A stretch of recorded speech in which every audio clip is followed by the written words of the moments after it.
blue face pillar, the blade dealer. Make a nigga forfeit, cause I'm the realest. Niggas talking short shit, I need a million. Big stepper, yeah, bitch I be steppin'. Coolin' kit with the flip switch, bitch that's the weapon. No drama.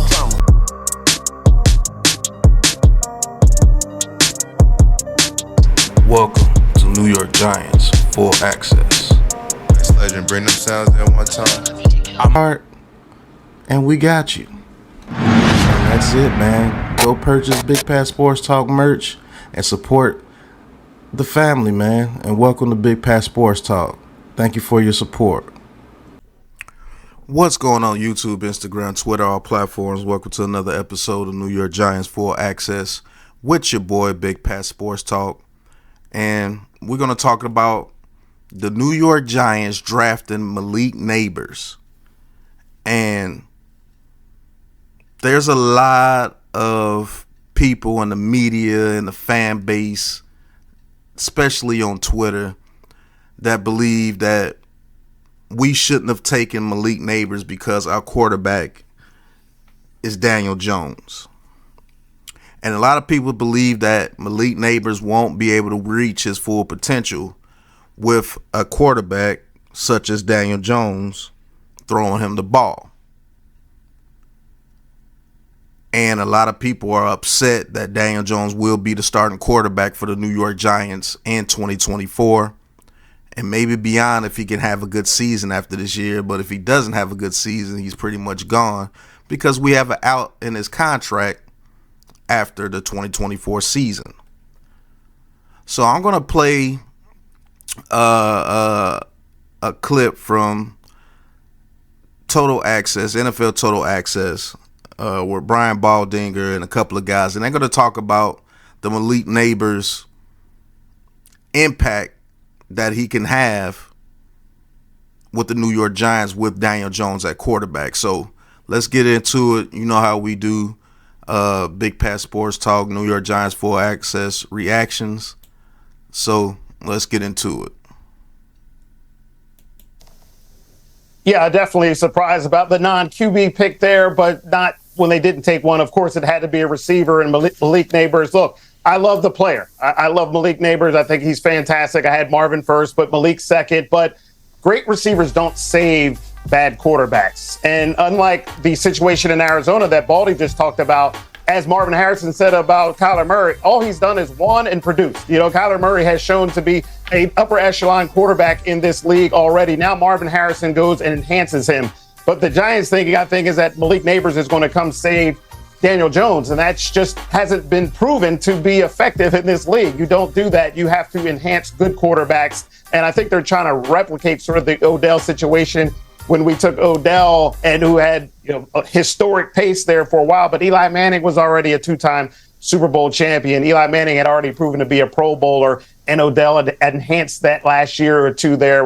Whereas Malik Nabers with Daniel Jones, Daniel hasn't proven to be that guy yet. So I think there's still going to be a lot of growing pains there with the Giants offense. And I think Malik Nabers will be a fantastic player, but I don't know whether it'll be next year if Daniel Jones is still the QB. Sorry, Mike Yam, your G-men there.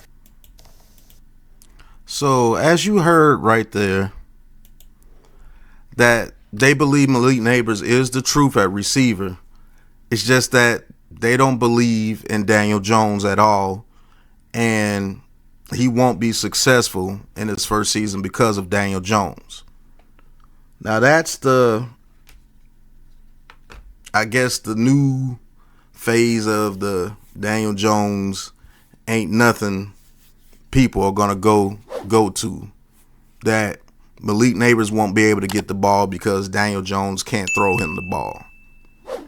And a receiver is not going to be able to produce if a bad quarterback is out there. So I would say this. How in the world did Nick Mullins how in the world did Justin Jefferson get over 200 yards with Nick Mullins at quarterback?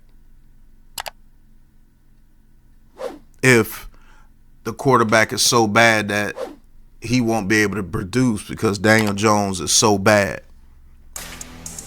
How did DeAndre Hopkins ball out with the Texans with all the quarterbacks that were playing over there? How come Brandon Ayuk and Deebo Samuel can ball out no matter what quarterback they put in there? How did Devontae Adams still get over 1,000 yards with O'Connell and Jimmy G at quarterback?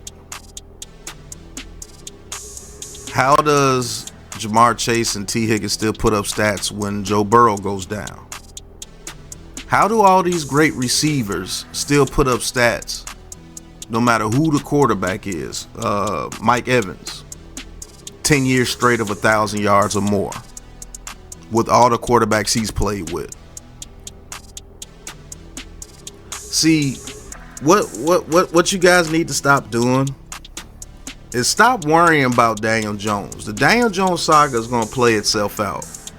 And when it plays itself out, if he's still the quarterback or if he's not the quarterback after this year, good to great receivers are always going to put up stats.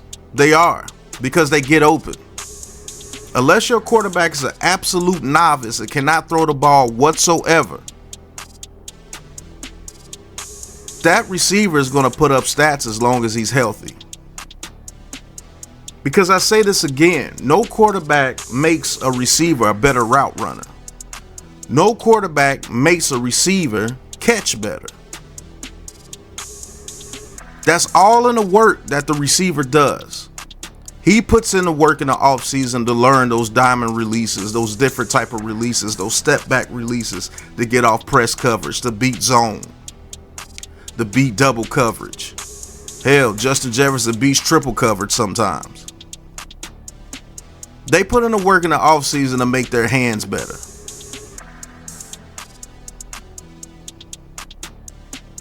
They make those catches that the ball is placed behind them a little bit, or placed a little bit high, or placed a little bit low. They still make those catches because those receivers are him. That's him. He's going to get open. Get him the ball. And to sit there and act like Daniel Jones can't throw the ball, period, it's ridiculous. If the receiver is open, Daniel Jones can hit him. I don't care what you guys say, all the nonsense that you guys say. If the receiver gets open, he hits him. So all that bull crap about Daniel Jones can't throw the ball on the outside, Daniel Jones can't throw a curl, Daniel Jones can't throw a hitch, Daniel Jones can't throw the ball deep, Daniel Jones can't throw a post, Daniel Jones can't do this, Daniel Jones can't do that. Oh, Daniel Jones is the worst quarterback that ever laced him up in the NFL. Stop the BS, man.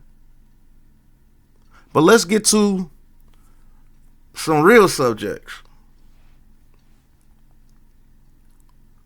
What does Malik Nabers bring to this team that would help this offense out? First and foremost, let's just say the offensive line does block.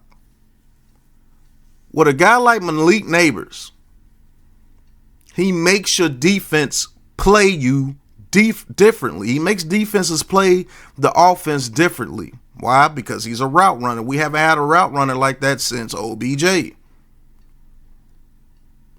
So now if Malik Nabers is legitimately can't speak today, legitly causing coverages to shift to him, that opens up the field for somebody like Wan'Dale Robinson, who's a route runner himself in the middle of the field. One-on-one with Wan'Dale Robinson in the middle of the field, I'm choosing him. It opens up deep routes for Hyatt and Slayton. Maybe Theo Johnson can get open in the middle of the field. Bellinger can get open in the middle of the field. You see, you got to always think outside the box. You can't be negative all the dang time, man. See, Malik Nabers allows us to get easy comeback routes because you're scared of his speed and his route running. He makes those slant routes even better. He can go deep. He can run the deep dig. He can run any route that you tell him to run. And with him doing so, It attracts a number one corner, and it attracts a safety over the top. So now people like Slayton can work one-on-one against your second or third best DB. Wan'Dale Robinson can work one-on-one in the middle of the field, maybe against a safety coming down or a linebacker. Please put him up. Put a linebacker on Wan'Dale Robinson. It allows Hyatt to go one-on-one and get down the field deep. And then if he's pulling that other safety deep, now everybody has one-on-one coverage, and we could get a lot more routes off, especially if the offensive line is blocking. And that automatically makes everybody better. See, with you Daniel Jones detractors and want to be so negative all the time, this was the best case scenario for you guys. Because now if Daniel Jones can't put up the stats in that offensive line, which was rebuilt this offseason, hopefully they block correctly, and now he has a number one weapon out there. If he can't do it, it's over. You should be absolutely ecstatic that we got somebody like Malik Nabers, because if Daniel Jones is as bad as you say he is, he's going to stick out like a sore thumb. And then there would be no excuse, as you say, for Daniel Jones. So you should be happy. You should be giddy. You should be ready for Malik Nabers to go out there. And if he doesn't put up the numbers that is expected of him, Daniel Jones is gone. And you should be happy, because now your theories can be proved absolutely true. Because if they built the solid foundation for Daniel Jones, the offensive line is blocking. Let's just say the offensive line is top 20 for once. And you got a monster Malik Nabers, and you got Hyatt, and you got Slayton, and you got Wan'Dale Robinson with a Theo Johnson and Bellinger to back them up. You should be happy. But let's see. I believe Malik Nabers will be our first 1,000-yard receiver in a long, long time. And if he doesn't get that 1,000 yards, it's because of Daniel Jones, which it would be if the offensive line is blocking correctly. You get rid of him. And you won't hear one word from me, because it would be absolutely true. And I would say, you know what? You was right. He couldn't get it done without weapons, and he couldn't get it done with weapons. It's time to move on. Then that's it. Try to think positive for once, man. Because you want Daniel Jones gone so bad. If he can't produce with Malik Nabers in there, it's over with. There's nothing you can say. But hey, it is what it is. I think Malik Nabers changes this offense dramatically, and hopefully it changes for the best with the quarterback that's here in Daniel Jones. If not, we will get another quarterback. Plain and simple. But I'd like to thank you guys for watching. Hit that like button, hit that subscribe button, hit that big blue join button, and join the Big Blue crew and talk your talk with Big Pat Sports Talk. Cop you some merch. I'm not going to tell y'all no more. You've been clicking on my merch, and you guys have been buying some merch. I want those pictures too. But until the next episode of New York Giants Full Access with your boy Big Pat Sports Talk, hit that like button, hit that subscribe button, share and comment. And until the next episode, you know what it is, man. Peace.